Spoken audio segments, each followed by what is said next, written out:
ہم کریں گے ہر مظلوم کی حمایت۔ السلام علیکم، میں ہوں حرین فاطمہ اور آپ دیکھ رہے ہیں حمایتی نیوز HD چینل۔ نظر ڈالتے ہیں آج کی اہم خبروں پر۔ حکومت کے حوالے سے مزدور محاذ کی طرف سے ریلی کا انعقاد کیا گیا۔ ریلی کی قیادت مرکزی رہنما پاکستان مزدور محاذ ڈاکٹر علی امین نے کی۔ ریلی کے انعقاد کا مقصد محنت کشوں کی جدوجہد کو یاد رکھنا ہے۔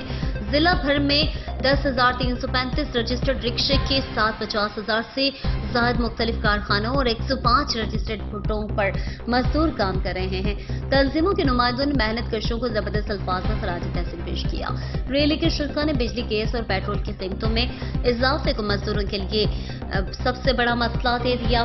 شرکا کی حکومت کے خلاف مختلف قسم کی شدید نعرے بازی کی گئی۔